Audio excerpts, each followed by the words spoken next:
Hey, what's up, garden friends? Welcome back. So it's lunchtime here at the school garden. I am back to it, and I have been out for a little bit due to an injury. But thankfully, I had so much great help here at the school to keep the garden going. So big thanks to Mr. A and Mr. Wilson for keeping it going. We actually got a winter garden planted, which is fantastic. And so I'm gonna quickly show you, I have got my hands full. What am I gonna do? I've got a lot of work to do out here in the garden. And I left my tripod at home, but I wanna show you guys a little bit of our garden, what it looks like right now in the dead of winter, and talk a little bit about some of the projects that I'll be working on and some of the considerations that I'm thinking about and considering this time of year while we're working in the garden, and try to make sure that we have as much success and as much bountiful harvest as we possibly can get. So without further ado, let's get to it. So as I mentioned, garden friends, I've got so much work to do. One of the things I'm quickly going to get to is actually the compost pile. I've already gotten to it a little bit. I should have filmed it earlier because it was all the way out to here, kind of flattened, but just a lot of material that has been added to it from the summer garden. Wasn't quite fully chopped in and integrated, so I've been chopping, mixing, and flipping the compost. It's going to go do great. We'll probably harvest this in late winter, early spring before our spring planting. So that's one thing I'm doing, flipping that compost. But lot of damage, broken irrigation, just from things that happen. I got students out here, no problem. So definitely a lot of irrigation. Even if you're not me and you got a garden, right now is actually a great time, as good as any, to get out there and work on your irrigation, whether it's an install, repair, an update, what have you. You can see we've got a lot of our brassicas in. Very thankful that we got stuff in there, a mixture of kale, bok choys, and greens, cabbage, broccoli, cauliflower, and whatnot. We have some garlic as well and some shallots planted. I'm stoked. Boy, as you can see, a lot of fruit here in dead winter. Tons and tons of fruit. I got I'll do a separate video on all the different citrus we have growing right now. I'll slice into them. We'll talk about them, learn about it. But we've got lemons. We've got our first harvest right there. I'm really excited for limes. Oh, look, one fell off. It's ripe, that breeze. I think I'm gonna eat that for my lunch. Those are Persian limes, or Tahitian lime, also known as a bear's lime. And actually, we planted that one just last year about this time. And look at that, within 1 year, it's grown a little bit, improved its canopy, but man, quite a bit of a harvest. Valencia oranges, that's your juicing orange. I'm sure you know that. So we'll let these ones hang a bit longer in the tree and let them sweeten up a little more. You see there's still a little bit of green and yellow on there. They're still pretty firm to the touch, but one that's just about ready to eat or close to it. We've actually had a few we've already eaten. Those are our navel oranges, and you can tell that's a navel orange because they have a little belly button on the bottom there. A little navel. Let's see, I'll show you another one. Boop, little navel, little belly button. That's how you can tell the difference. The navel oranges have that belly button, and the Valencias do not. They just have a little dot.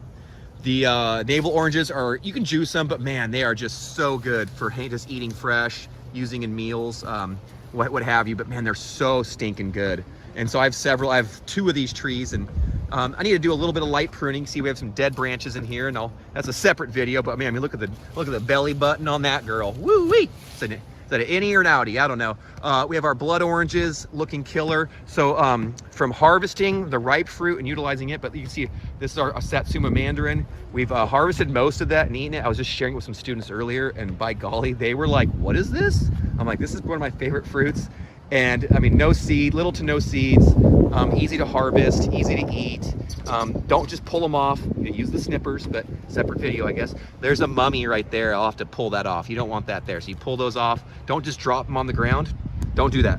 What I did, don't do that. Don't do that.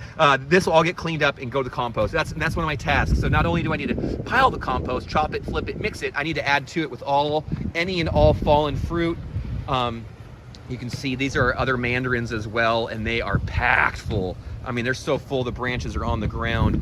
It's hard to see, but they are just covered with tons and tons of fruit. So between the harvesting and the cleanup, we have a lot of deciduous fruit trees that I'll show you a little bit that we will have to prune. But weeding of the walkways, I got to get the weed trimmer out here. It's been a few weeks. We've had rains. It's cool, but it's not cold, and so all these winter weeds are popping up. But you know what?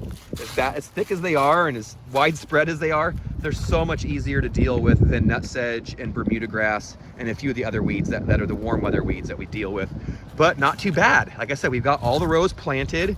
We've even got some purple broccoli that's growing for the first time, so I'm pretty excited about that. The shallots are another one I'm kind of stoked for. You can see some of the spent flowers that have to come out. So things like our marigolds could have came out probably sooner, but we left them in.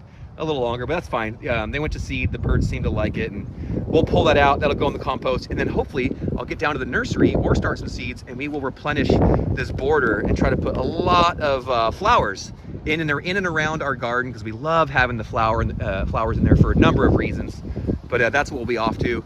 Another huge task for this time of year is I got to get in here. I did a lot of preliminary pruning before my injury, and right towards the end of the summer, some late summer pruning to try to keep their height down. But now it's time to get in here and do some real hardcore pruning cuts, remove some branches entirely, and bring down the height of these canopies to continue to kind of shape their structure, guide their growth a little bit, to create some solid shape and structure and branches that can produce and hold a lot of fruit, but also ones that are easy for my students to harvest. We don't want to be out here with ladders and whatnot. This is one that I've been working on bringing down the height and a little bit, spreading its canopy out, but not bad, but I still need to bring it down just a little bit. So a lot of pruning, and that'll lead me into something that should be a separate video, but dormant sprays. So if you've got peaches, all your dormant trees, they can really appreciate, especially your peaches and nectarines, but plums, pluots, apricots, Ephraim's, cherries, they can benefit them as well. I'll be spraying a liquid copper spray, and I'm gonna do that at least 3 times, and usually I do it earlier in the season, but since I've been gone, I haven't had a chance. So now is the time for me to do some pruning and to do some spraying of these dormant trees, because that is just so necessary. But I mean, look at the harvest on these lemons. Is it time to harvest or what? So unlike oranges that have a very very specific harvest period once in the year, our citrus trees here, the lemon trees, I mean the improved Meyer, they're basically around the clock, around the calendar harvest. So we'll get a harvest, then we'll pull these off, enjoy them. We'll do a light pruning, we'll fertilize, and the plants, it'll just come right back, and we'll get tons more. You can see the tree isn't even that tall. It's actually shorter than I am, but it is absolutely, I mean, it's just covered. I mean, there's got to be 1,000 lemons on this small 4 foot. It's 4 feet tall, maybe about 8 feet wide or so all the way around. So it's a husky girl. She's beautiful. She's curvy. I love it. So definitely have to do some work. But you see all the fallen fruit that's got to go. The weeds. We will amend the soil, but right now, unless it's a top dressing or something, I'm not too concerned, because we've already did quite a bit of that. And we'll do a bunch of that maybe later this growing season, as we transition from one garden to the next, or as these ones finish up. But I'll give them a light dose of organic fertilizer as well. And like I said, you can see the different vegetables and crops we have planted, the kale and whatnot there, and they're looking really good. The berries, I got to get in there and cut these berries back a little bit, clip them, shape them, and do some work. Probably gonna bring in some more mulch for the blueberries along the fence there. But that is essentially it. We've got so much to do, and this is just out here. I could do a whole separate video on the things I need to do in the patio or inside the garden. Here's our felt pots where we can keep some of our herbs, our thyme and whatnot, so they're ready for a haircut, a fertilizing, and a little rejuvenation as well. And so we'll get some more things planted in here as well. But we've got a work ahead of us. We got a lot of cleanup, a lot of harvest, some pruning. We're gonna keep our eyes out for any bugs, especially like the cottony, cushiony scale. I've been noticing those on our citrus, and we don't want that, so we'll keep an eye out. But there's just so much work to be done right now. But what's nice is the weather is great. It's beautiful. I'm back with my students, and I really miss being with them and doing all the things that we do. And actually, I'm getting new students. Even today, I got a new student, and I was like, man, this kid's great. Really excited about these new kids coming in with their just cool attitudes and willingness to learn, and willing to put effort out. It's pretty cool. So I hope you're doing good in your garden. Let me know in the comments below what you're up to, what some of the tasks that you're working on and completing, some of the challenges you're overcoming, or even some of the things that you do to try to be successful. I'm super curious to learn about it.